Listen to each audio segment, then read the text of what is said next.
Good evening. My name is Michael. I joined High Desert in 1990. I took the product in 1991, so I think I joined in 1993 as a member. Before that, practically I was approached by one of the senior. Then it came to my place in Krang because I was working in Johor. So the time I was having this gout problem, see, and also quite serious in asthmatic. And then he asked me, why don't you try this High Desert? The time to me, I know about Poland, but I don't know High Desert because it's something new to me. Practically, Poland, yes, but then okay, since I'm having this problem and I used to go to doctor, all this while. And then I tried.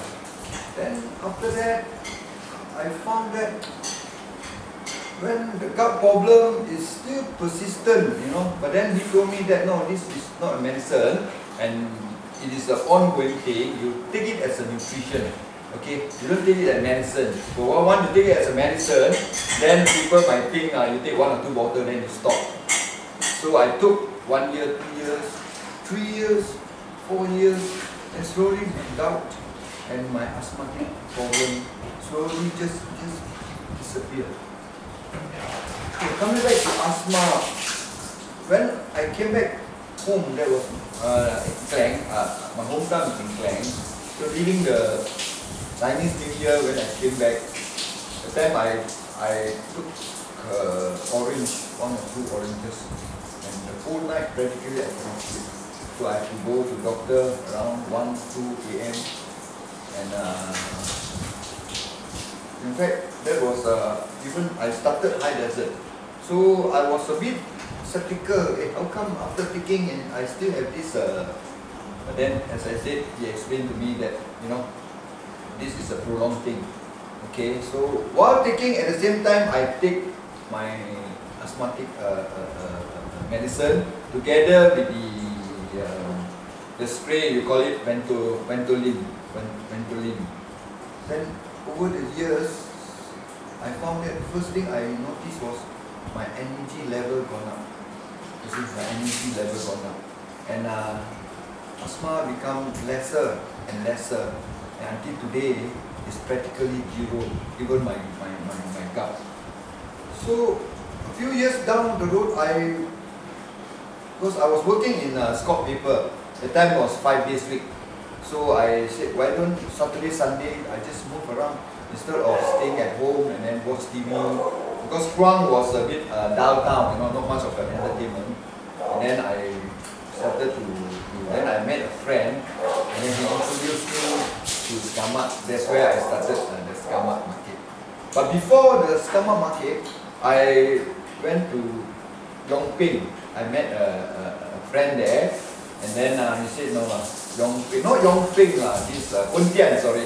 So I went to Pontian. So he told me he was a chef, and then he told me I can take a medicine, but I don't have the time to because chefs take a long time, So and then after the meeting, he was very tired, so he took the medicine, he took the product, but then he can't come to the business. But then again, he introduced one person in Kamat. So from the contact, I called up the next day.